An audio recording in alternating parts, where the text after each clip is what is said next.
Imagine if every human bone buried for thousands of years beneath the earth was a single page from a book, one that tells only the final chapter of a life. Every fracture, every scar, every shattered tooth is not an accident of time, but a fragment of a story of brutal death. Archaeologists often uncover skeletons that whisper tales of sudden accidents, vicious murders, or desperate struggles against the raw power of nature. When we stare at skeletons displayed in a museum or read about them in archaeological reports, we are not looking at cold artifacts. We are staring at real people, people who once breathed the same air as us, who loved, feared, fought, and eventually faced their final moments in ways that remain terrifyingly vivid. In his book, Death and Burial in the Ancient World, Pierce reminds us that death is never just an ending, but also a cultural landscape. Graves are archives of how communities treated the dead, but more importantly, they hold the secrets of how people died. From these bones, we can piece together the thousands of ways humans have left this world. Some fell from cliffs while hunting, their spines shattered in an instant, as found in prehistoric Anatolia, where the skeleton still carries the panic of its final seconds. Others in ancient North America were struck by arrows that pierced their ribs, the fatal shots preserved in bone for eternity. We find humans drowned in peat bogs, their flesh gone, but their skeletons still serving as witnesses. Still others show skulls split open by heavy, blunt force, too clean to be accidental, almost certainly executions or betrayals. Long before we had the words medicine or forensics, bones were already keeping their silent record of human death. It is as though the earth itself is the paper, and human remains are the ink that records humanity's tragedies. Now, let us place ourselves at an excavation site. The sun burns overhead, sweat drips down the back of an archaeologist, and a small brush carefully removes centuries of dust from the hollow eyes of a skull. Slowly, we notice a hole in the cranium, a sharp groove in a femur, or a long slash across the ribs. They speak in silence. This is how I died.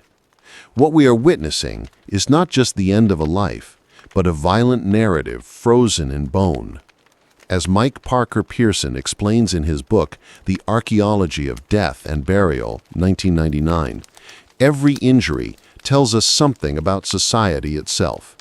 It shows whether someone died in war, in an accident, or as part of ritual sacrifice. In prehistoric Europe, skeletons with neatly severed necks point toward executions or sacred rites demanding blood. In ancient Egypt, there are remains showing signs of torture before death, perhaps slaves or prisoners of war punished in cruel fashion. Across Mesoamerica, Mayan and Aztec remains bear the marks of ritual sacrifice, sternum split open, ribs pried apart, the heart torn out for the gods. These discoveries remind us that 1,000 Ways to Die is not a clever title for fiction, but a grim reality that humanity has lived since the dawn of time. And beyond all these, some stories remain even more disturbing. Bodies shredded by wild animals, skeletons burnt alive in volcanic eruptions, immortalized in ash like the frozen agony of Pompeii. When we look at these remains, we realize that brutal death is not just horror, it is also testimony. Flesh rots, memory fades, but bone remembers. And so, a haunting question lingers. If future archaeologists were to dig up our bodies thousands of years from now, what story would our bones tell?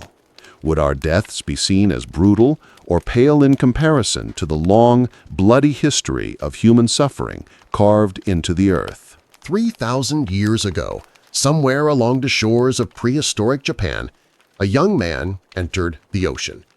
Perhaps he was fishing. Perhaps he was simply bathing. Or maybe he was gathering shellfish, as countless coastal dwellers had done for generations. The air was heavy with salt. The waves slapped gently against the rocks, and for a moment the sea looked calm, harmless, even inviting. But the ocean, as we know, can hide its dangers in silence. What happened next was so violent, so unforgettable, that the bones of this unfortunate man would preserve the memory of his final moments across millennia. His skeleton, later unearthed at Tsukumo, a Jomon period burial site in Okayama Prefecture, was unlike anything archaeologists had ever seen. When researchers carefully brushed away the soil from his remains, they gasped. This was no ordinary set of bones. The body bore nearly 800 distinct wounds, each carved into the bone with terrifying precision, as though nature itself had shredded him. The pattern was not random. There were semicircular gouges, sharp-edged punctures, and long, serrated slices that seemed to match only one kind of killer – a shark.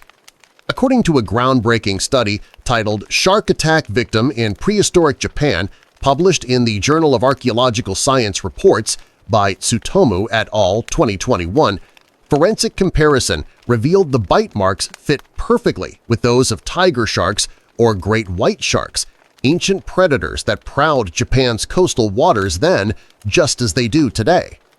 The distribution of wounds across the skeleton told the chilling sequence of events. First, the shark struck from below, tearing into his legs. The sudden trauma must have caused the young man to thrash desperately, but the predator wasn't finished. With ferocious speed, it bit again and again, ripping through his abdomen and chest. Some bites were so deep that they left grooves on the bones themselves, an anatomical record of savagery in motion. By the time it was over, the sea had turned crimson, and the man had been dragged under, his struggle swallowed by the silent vastness. Archaeologists believe his companions, perhaps horrified fishermen nearby, must have recovered what was left of his body because his remains were eventually buried alongside others at Tsukumo. Yet even in the solemnity of burial, the body screamed of its violent end. Imagine standing there at the site of discovery. The bones lie sprawled in the dirt, and each one tells a story. The jawbone fractured by immense pressure, the ribs scarred with serrated edges, the leg bones hacked in half by rows of teeth sharp enough to shear through flesh and bone as though they were nothing. You realize in that instant, this man is the first known human victim of a shark attack in history, his death preserved not in myth or legend, but in bone and blood. And unlike Hollywood's Jaws, which terrified millions with fiction, here lies the evidence that the ocean has always been merciless, and sharks have always been waiting. Picture it more vividly. The young man wades into the water on a warm afternoon, the horizon painted with the pale orange glow of the sun. The waves lap quietly against his waist, the smell of seaweed clings to the air, and for a fleeting moment it feels like paradise. Then, a shadow. Beneath the water, silent, gliding, patient, a predator circles. Its body moves with elegant efficiency, muscles coiled like steel, jaws bristling with rows of teeth designed by evolution to tear and crush. The shark waits for the right moment. Suddenly, in a blur of speed, the water erupts, a flash of white belly, a blur of gaping jaws, and the young man's world collapses in an instant. His scream drowns in salt water as teeth clamp down on his legs, pulling him violently into the surf. The ocean thrashes into chaos. Blood blossoms around him, turning blue waves into a red storm. He fights, clawing at the water, but the predator is relentless. Bite after bite rains down, the agony beyond comprehension, until his body is little more than prey.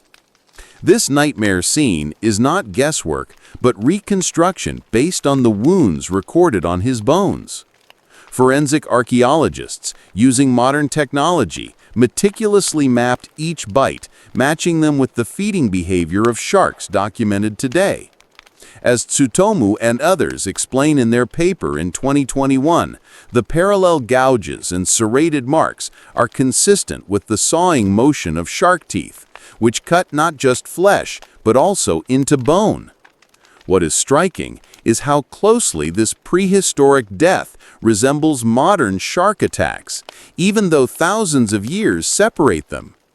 National Geographic documentaries today show us tiger sharks and great whites striking with terrifying speed, often going for the legs first before circling back for the kill.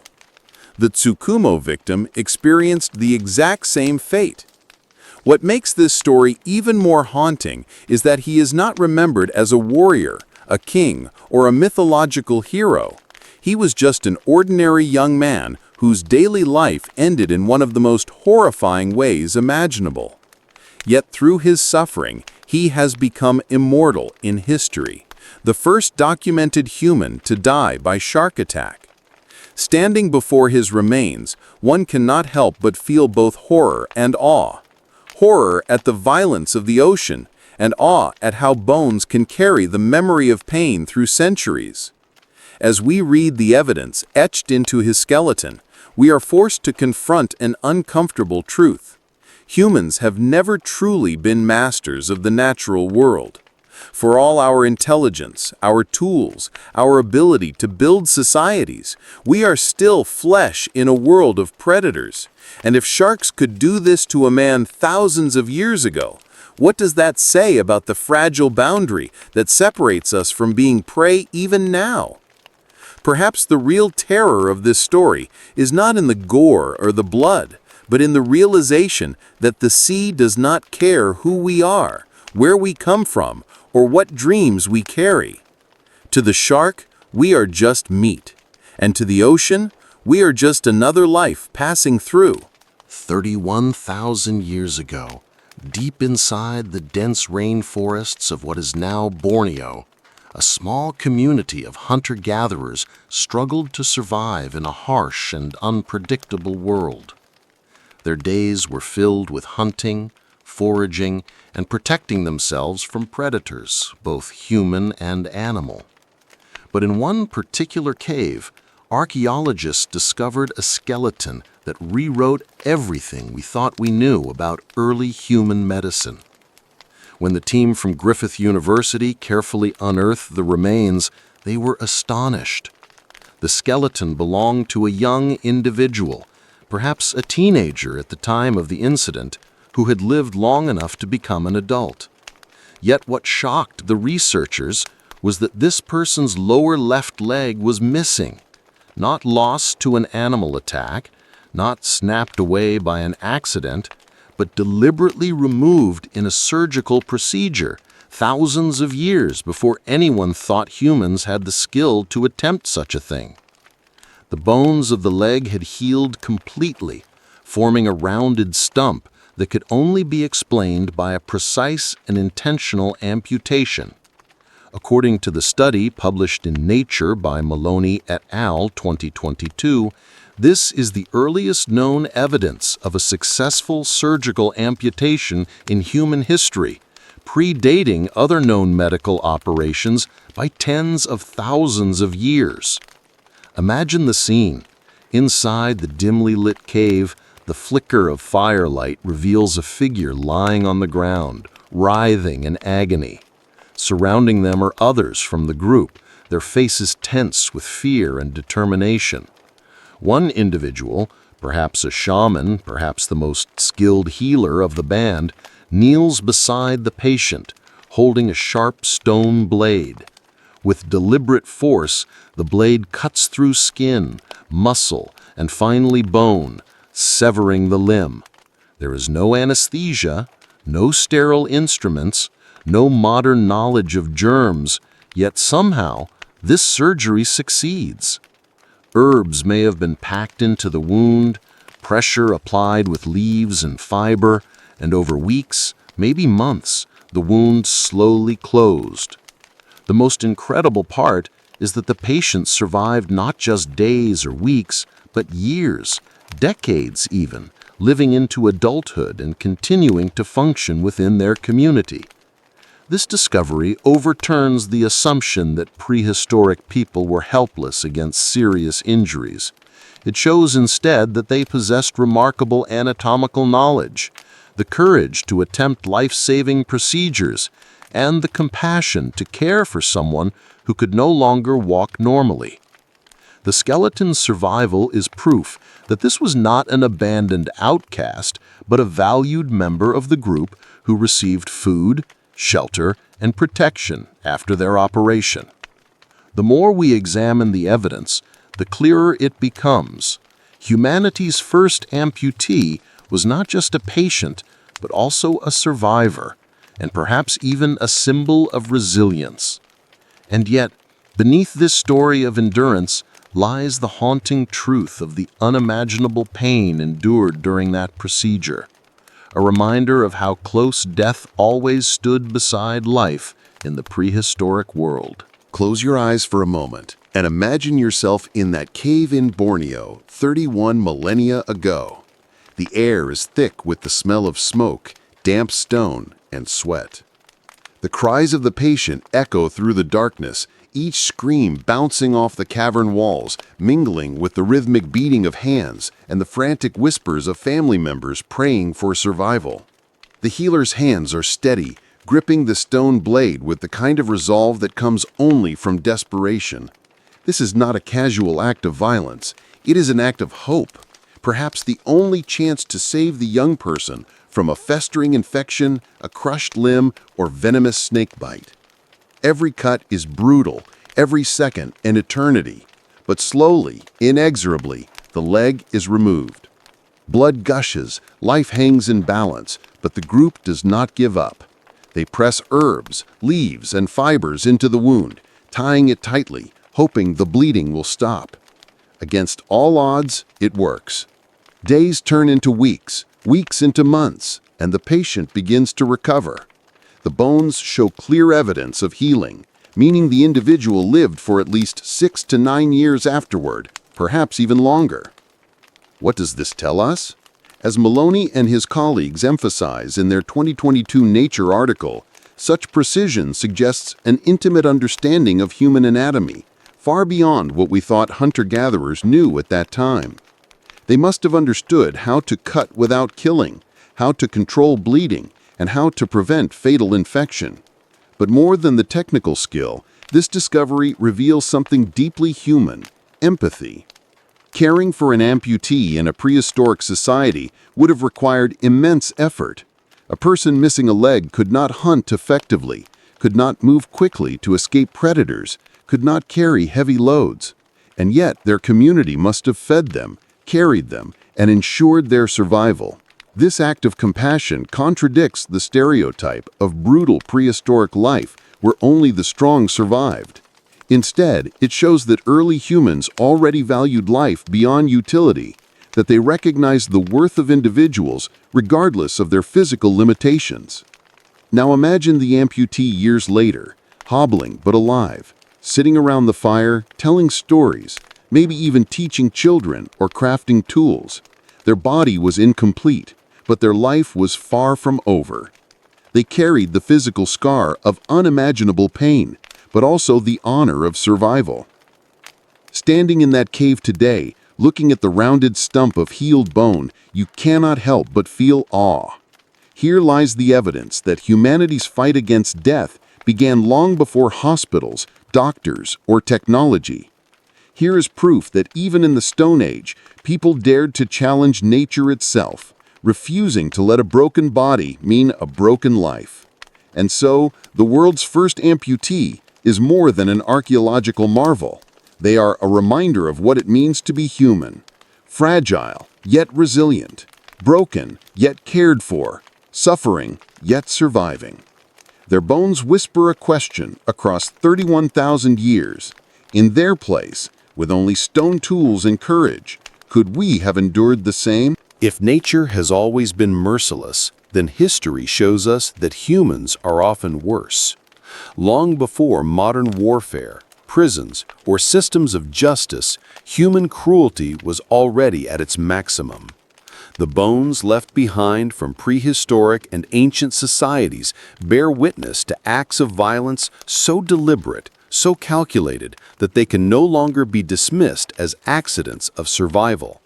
Imagine for a moment walking through an excavation site where archaeologists uncover skeletons not damaged by predators, not broken by natural disasters, but scarred by deliberate human hands. In a mass grave at Schoneck-Kilienstatten in Germany, dating back over 7,000 years, researchers found dozens of skeletons belonging to men, women, and even children. The study, published in Proceedings of the National Academy of Sciences, Meyer et al. 2015, revealed that many of the victims had shattered skulls and broken legs, inflicted systematically. The attackers had not simply killed, they had brutalized their victims, smashing limbs to ensure slow, agonizing deaths before leaving the bodies unburied. It was not just murder, it was cruelty elevated to a ritual of terror. Imagine standing there as the massacre happened, men wielding stone clubs and arrows, storming a small farming village, dragging families into the open. The screams of mothers, the desperate cries of children, and the heavy thud of bone breaking under stone weapons. The attackers didn't stop at killing, they mutilated. The pattern of injuries suggests that legs were deliberately broken, perhaps to prevent escape, perhaps as an act of psychological domination. What makes this discovery chilling is not only the violence itself, but the intent behind it. These were not random acts of rage, but coordinated massacres calculated to destroy entire communities. The killers wanted to send a message. Resistance was futile, survival was hopeless, and cruelty itself was the tool of control.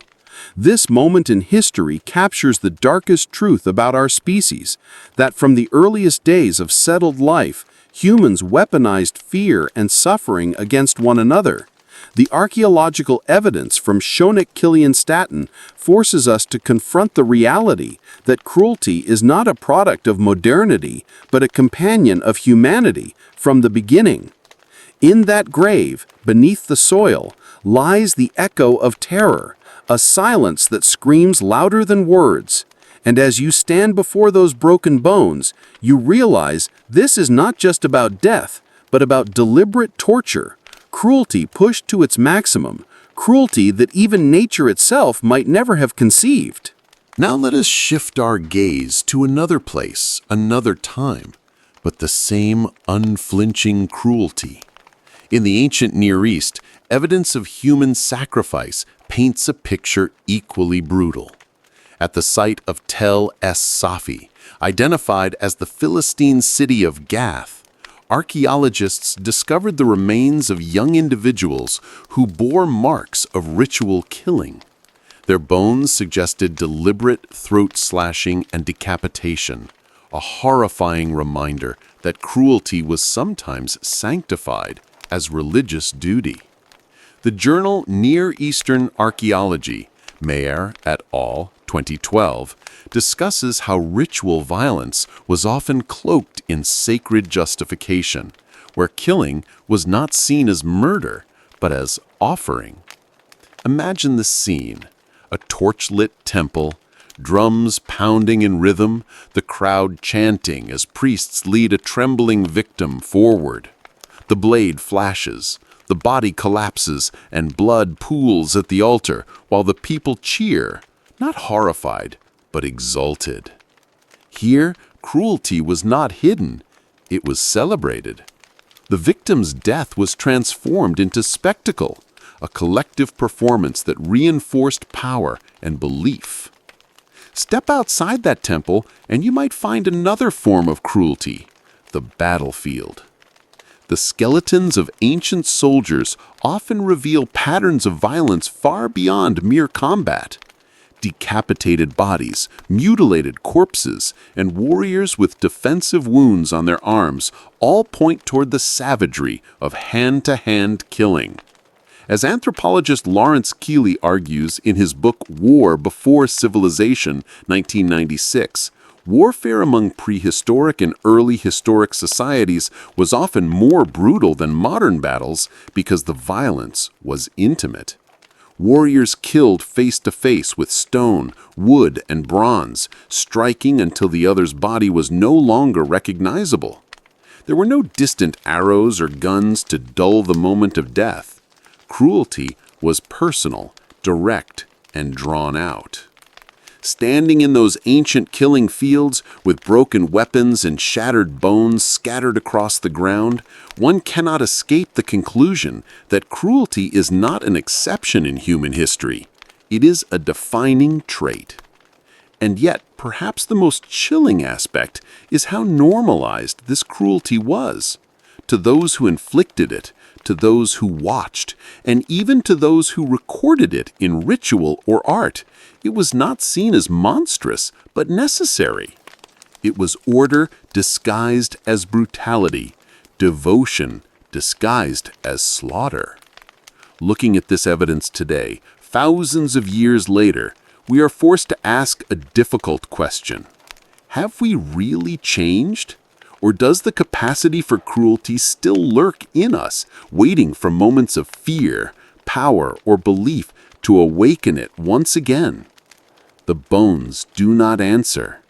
They only lie there, silent witnesses to humanity's darkest inheritance. Long before Los Angeles became the city of stars, skyscrapers, and endless highways, it was a raw landscape of tar pits, wild animals, and small human bands carving out their survival. In the famous Brea Tar Pits, where mammoths, saber-toothed cats, and dire wolves once struggled and died, archaeologists made a chilling discovery: the first evidence of murder in what is now Los Angeles. Among the thousands of fossilized remains preserved in sticky asphalt, a human skull stood out, not for its age alone, but for the story it whispered. Estimated to be nearly 10,000 years old, this skull bore the unmistakable signs of violence. According to research published by the Natural History Museum of Los Angeles County and referenced in the Brea Tar Pits, A Window into the Ice Age, the cranium carried two distinct fractures caused not by accident or animal attack, but by deliberate blows from a blunt object. One strike had crushed part of the left frontal bone, while another left a deep depression on the side of the skull. Forensic analysis suggests the injuries were perimortem, delivered at the time of death. In simpler terms, this person had been killed, and their skull preserved in the unforgiving tar tells us the chilling truth. The first Angelino on record died by murder. Picture the scene 10 millennia ago. The Los Angeles basin was a patchwork of wetlands, grasslands, and tar seep traps. Imagine a small group of people gathered near the bubbling asphalt, wary of its dangers, but dependent on the animals it trapped. Among them, tension simmered, jealousy, rivalry, or perhaps a dispute over resources. Suddenly, a blow is struck. A stone club smashes down on a human head. The victim collapses, stunned, but the attacker does not stop. Another strike lands, crushing bone and ending life. The body, whether discarded deliberately or by accident, finds its way into the tar, where nature embalms it for eternity. Thousands of years later, we stand over that skull, staring into the hollow sockets that once saw the ancient sky. This is not just a fossil, it is a crime scene. The evidence tells us that even in a world dominated by saber-tooths and mammoths, the greatest danger to humans was still other humans. The Brea skull proves that murder is not a modern invention. It is one of humanity's oldest shadows, stalking us since the dawn of civilization. To grasp the magnitude of this discovery, we must understand what it represents. Murder is not simply the act of killing. It is the deliberate choice to take another life outside the necessities of survival. When anthropologists examined the Brea skull, they saw more than trauma. They saw intent. The placement of the blows suggests an attacker aiming for the most vulnerable part of the body, ensuring death. This changes how we view prehistoric Los Angeles. We often romanticize early humans as noble savages, struggling only against nature, yet the evidence contradicts that ideal. In reality, humans carried the same capacity for cruelty, envy, and conflict then as they do now. As anthropologist Richard J. Perry notes in The Anthropology of War, 2005, interpersonal violence is one of the most consistent features across cultures and time periods, showing that homicide has always been woven into the human condition. Imagine sitting with that ancient group the night after the murder. A fire crackles, shadows dance on the cave walls, and an uneasy silence lingers. Some members glance nervously at the attacker, others mourn quietly, and still others pretend nothing has happened, knowing justice does not yet exist. There are no courts, no laws, no prisons. Retribution might come from vengeance or perhaps not at all. In this fragile society, one person's rage or ambition could mean the end of another. The tar pit preserved not just a body, but a timeless truth. Where there are humans, there is conflict, and where there is conflict, blood is often spilled. Today, when we walk through the Brea Tar Pits Museum, past the glass cases of saber-toothed cat skulls and mammoth bones, the human skull sits quietly among them, almost overlooked. Yet in that silent fossil lies a story more human than any saber-tooth attack or mammoth hunt. It tells us that Los Angeles, the city we now associate with glamour and ambition, was first written into history not by triumph, not by beauty, but by murder. And as you stare into those ancient fractures, one question becomes impossible to ignore. Have we, with all our progress, truly moved beyond the violence of our ancestors? Or are we simply retelling the same story again and again on a larger stage? At first glance, the idea of drowning in a desert feels impossible, almost absurd. Deserts are dry, arid places where water is scarce, and life must cling desperately to existence. And yet, history and archaeology reveal a haunting story, that even in the most unlikely of landscapes, water can become a killer. One of the most extraordinary examples comes from the Sahara, a place we now associate with endless sand dunes and blistering heat.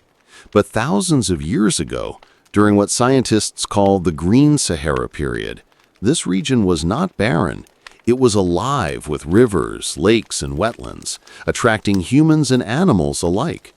In the site of Gobero, Niger, archaeologists uncovered a vast ancient cemetery where people once thrived around a lake that no longer exists. Among the burials, a particularly haunting scene emerged. The remains of a woman and 2 children, laid out as if they had died together in the water. According to research led by Paul Sereno, published in Proceedings of the National Academy of Sciences, Sereno et al., 2008, the Gobero burials show evidence of a tragic drowning event where seasonal flooding may have claimed the lives of families who depended on the lake for survival. Imagine the scene in vivid detail. Storm clouds gather unexpectedly over the savanna. Rain lashes down with relentless fury, and the lake swells beyond its banks. A mother clutches her children, their cries drowned out by the roaring water as waves surge where none were expected. In an instant, the sanctuary of water becomes a grave. Their bodies sink into the mud, entombed in sediment that will one day dry into desert sand. Millennia later, as archaeologists peel back the layers of earth, they find them still together, still reaching for one another in death. This paradox, drowning in a desert, reminds us how landscapes transform and how memory of catastrophe can vanish beneath shifting dunes.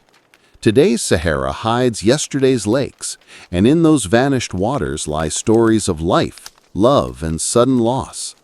And as we stand in Gobero's ancient cemetery, staring at skeletons that whisper of drowned lungs and panicked breaths, we are forced to confront a chilling irony.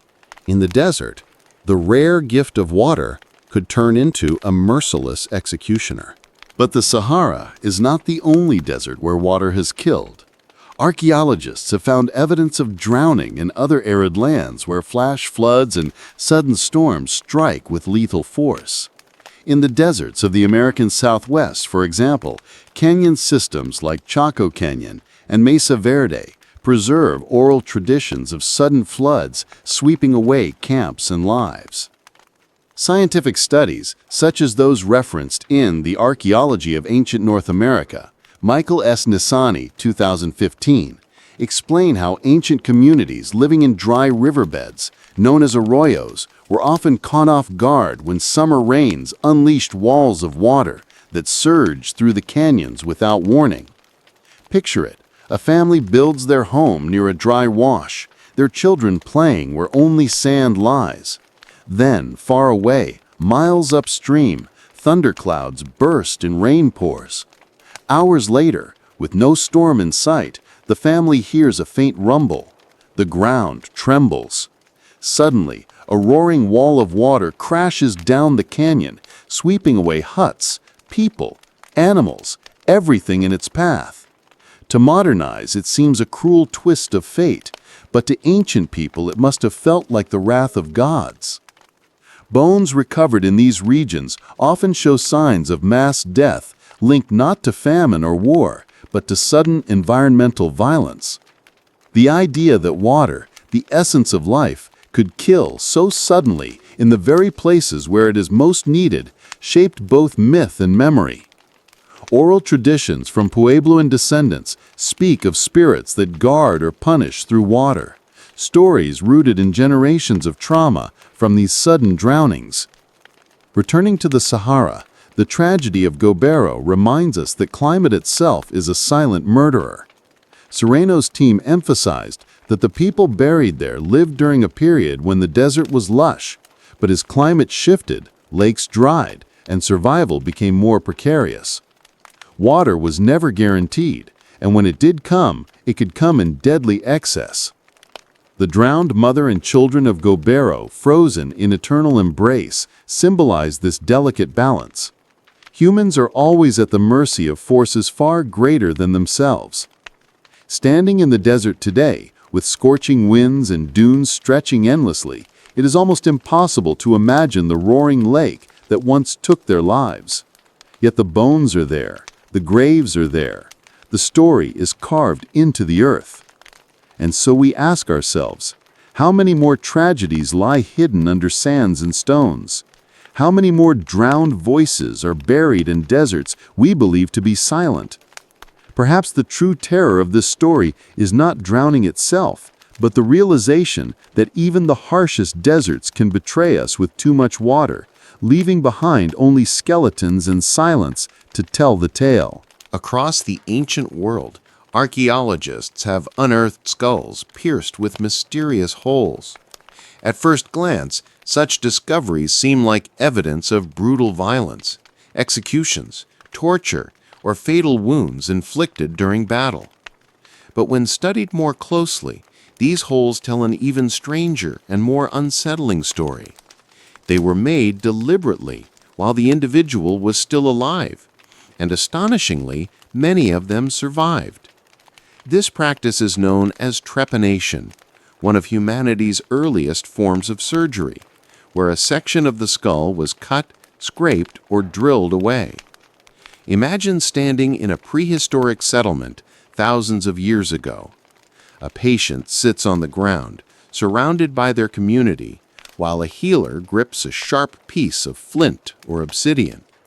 With steady, terrifying strokes, the healer carves into the scalp and bone, slowly opening a hole in the skull. There is no anesthesia, no antibiotics, and yet the procedure continues as blood runs down the patient's face and their screams echo into the air. Why would anyone endure such horror? The reasons remain debated. Some researchers argue trepanation was a desperate attempt to relieve pressure from head injuries or neurological conditions, a crude but genuine form of medical treatment. Others believed it was spiritual, meant to release evil spirits or restore balance to a troubled mind. Evidence comes from across the globe. In Peru, trepanned skulls dating back more than 2,000 years show astonishing signs of survival, with bone growth around the holes proving patients lived long after surgery. In Europe, similar skulls have been found from the Neolithic period, suggesting that trepanation was not an isolated practice, but a shared knowledge across cultures separated by vast distances.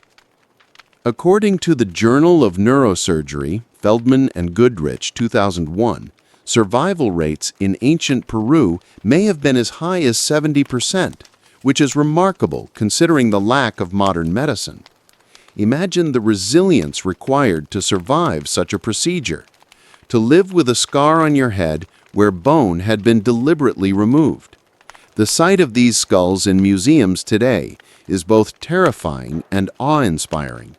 Holes in bone, edges smoothed by time. Silent proof that humanity's earliest surgeons dared to cut open the very seat of consciousness. And yet the story does not end with medical curiosity. Some trepanations show no signs of healing, meaning the patients died during or immediately after the operation. Perhaps the healer miscalculated, or perhaps the ritual itself demanded a sacrifice. In these cases, the hole is not just a scar of survival, but a marker of death, a final wound delivered not by an enemy's weapon, but by a community's own hand. Close your eyes and picture the experience of one of these patients. You are a young warrior who suffered a blow to the head in battle, dizziness and seizures haunting you ever since. The village healer declares that only by opening your skull can the pain be released. You lie down, surrounded by your kin, their chants filling the air as the healer sharpens a stone blade. Then the cutting begins. The agony is indescribable, flesh sliced open, bones scraping under pressure. The sickening crunch as a piece of your skull is pried away. Yet somehow you survive. Weeks later, the wound scabs over, and months later, new bone begins to grow around the edges of the hole. You live on, perhaps believing the spirits have truly left your body, perhaps simply relieved of your pain. Archaeologists studying trepaned skulls often report finding multiple holes on the same cranium, proof that some individuals underwent the procedure more than once and survived. In some cultures, such as among the ancient Inca, trepanation may have been performed routinely on soldiers injured in combat, almost like a crude form of battlefield neurosurgery. According to The Archaeology of Medicine, Lawrence Conrad, 1995, the practice spanned continents and millennia, appearing in Africa, Europe, Asia, and the Americas. Its persistence suggests it must have worked often enough to be valued, or at least believed in strongly enough to endure. Yet the darker side of this practice lingers. Some trepanations show no sign of healing, suggesting victims were not patients, but offerings, sacrifices whose skulls were opened in ceremonies we can only imagine.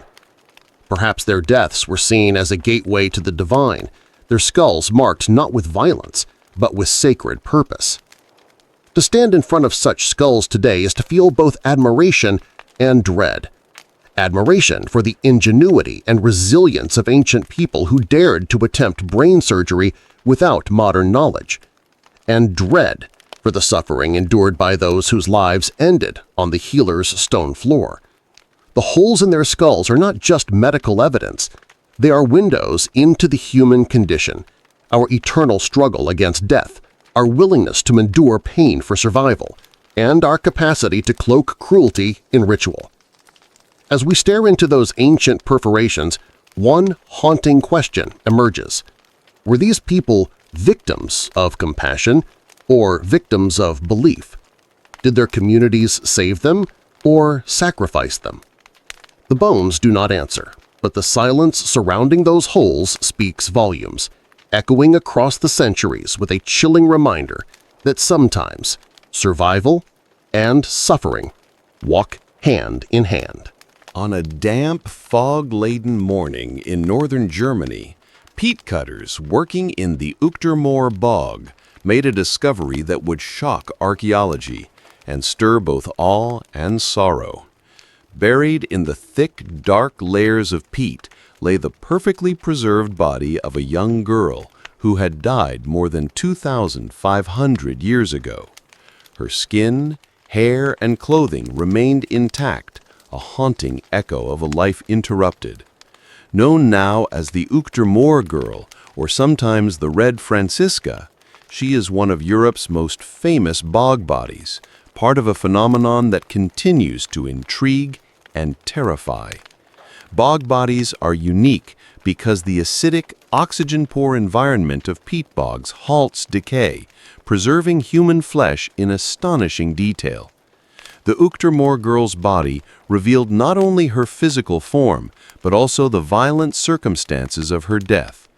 According to the detailed research in bog bodies, New Discoveries and New Perspectives, van der Sanden, 1996, forensic analysis of her remains suggested she was deliberately killed and placed into the bog as part of a ritual sacrifice. Her body shows marks consistent with strangulation or blunt trauma, though the exact cause remains debated. Picture the scene more than 2 millennia ago. The moor is shrouded in mist. Villagers gather quietly around the edge of the bog, and the girl is led forward. She may have been chosen or perhaps condemned, but either way, her fate was sealed. Bound or held, she is pushed down into the wet, suffocating bog, her last breath stolen not by disease or accident, but by ritual intent. The bog then closes over her, sealing her body in mud and water, turning her into both victim and offering. For centuries afterward, her body rested undisturbed, while above, seasons changed, empires rose and fell, and the world forgot. But the bog did not forget. When her remains emerged in modern times, they brought with them not just a glimpse of her face, but a flood of questions about why she died and what beliefs demanded her life. The Uchter Moor girl, with her lifelike presence, forces us to confront the intimate brutality of ritual sacrifice, a cruelty wrapped in sacred meaning that transforms a human being into a vessel for spiritual appeasement. Standing before her preserved body in a museum today, one is struck by the paradox of preservation. Her death was violent, but her body endured, whispering across time about a society that believed blood could bind them to the gods. The significance of the Uchter Moor girl lies not only in her death, but in what she reveals about human belief and cruelty during the Iron Age. Scholars argue that bog bodies were not random killings, but carefully chosen sacrifices meant to appease deities, ensure fertility, or ward off calamities. In Denmark, Ireland, and Germany, dozens of similar bodies have been found. Men, women, even children, each bearing signs of violent ends before being consigned to the bog. Some were strangled with ropes, others stabbed, others drowned, their bodies deliberately placed in watery graves where preservation would serve as eternal testimony. As van der Sanden explains, the bog may have been viewed as a threshold between worlds, a liminal space where human offerings could reach gods of fertility and death. Imagine being present at such a ritual. Drums beat softly in the background, chants rise from the gathered crowd, and the chosen victim trembles as priests bind their hands. The mist thickens, torches flicker, and then the act is done. Life extinguished, the body surrendered to the bog. The community disperses, believing the gods are satisfied, while beneath the water, the body sinks slowly into eternity. Modern forensic studies reveal shocking details of these deaths. The Lindau man from England, for instance, suffered what archaeologists call a triple death: bludgeoned, strangled, and drowned. The Uchter girl may not have endured all three, but her fate echoes the same grim ritual logic. The more brutal the death, the stronger the offering. To modern sensibilities, such cruelty feels incomprehensible. But for Iron Age communities, sacrifice was survival. Crops, weather, and tribal fortunes depended on divine favor, and human life was the ultimate currency. The haunting beauty of the Uchter girl is that her face, still visible after millennia, forces us to confront her humanity. She was not a nameless symbol. She was a young woman with thoughts, fears, and dreams, who became the unwilling bridge between her people and their gods. Looking into her preserved features, we cannot help but feel both sorrow and fascination. Her death was brutal, but her endurance is extraordinary. She speaks without words, reminding us that cruelty often hides behind belief, and belief can demand the highest price. The question her body leaves us with is chilling. When faith requires blood, is it still faith, or is it just another mask for human violence? The bog, silent and watchful, offers no answer. It only gives us back the faces of the sacrificed, staring at us with eyes that never close. Long before the Black Death swept through medieval Europe and killed nearly half the continent's population, long before the word plague became synonymous with fear, the bacterium Yersinia pestis had already found its first human victims. In 2018, archaeologists made a discovery that rewrote the history of one of humanity's greatest killers. Deep in the teeth and bones of a young woman who lived over 5,000 years ago in Sweden, scientists uncovered the earliest genetic evidence of the plague. According to the study published in Cell, this woman, buried at a site called Frelsegården, carried one of the oldest known strains of Yersinia pestis, dating back to the Neolithic period. Picture her life. She lived in a farming community, surrounded by fields and animals, sharing a small settlement with her kin. Life was already hard, filled with hunger, injury, and conflict. And then, unseen and unstoppable, an invisible enemy crept into her body. The bacterium, transmitted perhaps by fleas or direct contact with infected animals, spread silently. At first, she might have felt only fever, shivering in the night while her family whispered their fears. Then came the weakness, the swelling of lymph nodes, the blackening of skin as infection spread. No one knew what it was, no one knew how to stop it, and no one knew it was the beginning of a story that would eventually claim the lives of millions across continents and centuries. Imagine her final days, lying on a bed of straw in a dark hut, gasping for breath, her body consumed by fever, while her family looked on helplessly. When she died, she was buried as others were, but hidden inside her teeth was the genetic fingerprint of death itself, a microscopic code that scientists thousands of years later would unlock. Standing in that Neolithic graveyard, archaeologists realized they were not simply looking at one person's death, but at the dawn of a pandemic. This was the plague's first victim, the first in a chain of suffering that would ripple through humanity's story like a curse. The most chilling realization is that Yersinia pestis did not suddenly appear in the Middle Ages. It had been evolving with us for millennia, waiting for the right moment to unleash its devastation.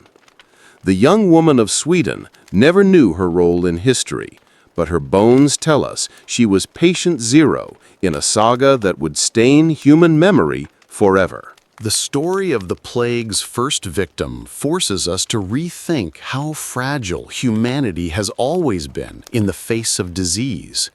Unlike violence, which leaves scars on bone, or sacrifice, which etches brutality into bodies, the plague leaves no visible mark.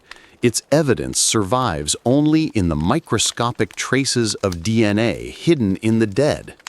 Scientists, using advanced techniques of ancient DNA sequencing, extracted material from her molars, and there, nestled within, was the genome of Yersinia pestis, perfectly preserved. This genetic code revealed something astonishing. The strain that killed her lacked certain genes that later enabled the bubonic plague to spread with explosive speed. In other words, the version she carried was an early ancestor of the medieval Black Death, a quieter but equally lethal killer. As historian William McNeill explained in his classic work, Plagues and Peoples, 1976, disease has always been one of the greatest shapers of human civilization, often more decisive than wars or kings. For this young woman's community, her death may have been seen as just another tragedy in a world full of hardship, but in reality, her infection was a spark in the long fuse of human history. Imagine the grief of her family as they lowered her into the earth, unaware that the invisible killer inside her would one day bring Europe to its knees, topple empires, and alter the course of civilizations. Her body became both grave and archive, carrying within it the blueprint of future catastrophe. Today, when scientists look at her remains, they do not just see a woman, they see the birth of a shadow that still haunts us. Because plague has never truly disappeared, outbreaks still occur in places like Madagascar and the American Southwest, reminders that the ancient bacterium still lingers, still waits. The first victim of plague is not just a story about one young woman. It is a reminder of how history works. It shows us that pandemics do not appear suddenly out of nowhere, but grow quietly, invisibly, inside ordinary lives, until one day they explode into global terror. Standing before the reconstructed face of this Neolithic woman in a museum, you cannot help but feel a chill. She looks like us. Her expression soft, her features familiar, and yet inside her body lived one of the deadliest forces the world has ever known. The question her story leaves us with is as terrifying as it is timeless. If the plague was already here thousands of years ago, silently watching us, what other killers are hiding in the shadows of our present, waiting for their time to come? As we step back from this long journey through the darkest and most brutal deaths ever uncovered by history and archaeology, we are left not only with images of shattered skulls, drowned mothers, sacrificed girls, and plague-ridden victims, but also with an overwhelming sense of what it truly means to be human. Death has never been a stranger to us. It has walked beside our species from the first stone tools to the age of cities, from the silence of prehistoric caves to the crowded streets of medieval towns. And yet, within every bone we have studied, within every preserved body, within every scar of violence or sickness, there is not just evidence of suffering, but also a reflection of survival, belief, and memory. The shark attack victim of Tsukumo reminds us that we were never the uncontested masters of nature. The amputee of Borneo proves that compassion and resilience existed long before civilization. The massacred villagers of Europe show how cruelty can shape communities. The Uchter Moor girl embodies the terrifying power of ritual wrapped in faith, and the plague's first victim whispers that even the smallest, invisible enemies can reshape the fate of our species. When we weave these stories together, we see not only horror, but also continuity. The same fears, the same struggles, the same desperate attempts to find meaning in death that we, in our modern world, still face. Perhaps that is why these discoveries feel so powerful, because they are not just about them, the long-dead strangers beneath the earth, but about us. We are their descendants, carrying the same blood, the same vulnerabilities, and the same capacity for cruelty or kindness. Their bones are our mirror, showing us what we are capable of, both at our worst and at our most enduring. And so we are left with a haunting question. When future archaeologists dig through the remains of our own world, thousands of years from now, what stories will our bones tell? Will they speak of wars and violence, of diseases and pandemics, of cruelty hidden behind progress? Or will they show evidence that, despite everything, we chose compassion, survival, and resilience as our legacy? Only time will tell, but as long as we continue to uncover and remember these brutal stories from the past, we have the chance to learn, to reflect, and perhaps to write a different ending for ourselves. If you found yourself moved, disturbed, or intrigued by these journeys into the shadows of human history, I invite you to stay with this channel, subscribe, explore the other videos, and continue walking with me into the mysteries of the past, where every discovery is not just about history, but also about who we are and who we may yet become.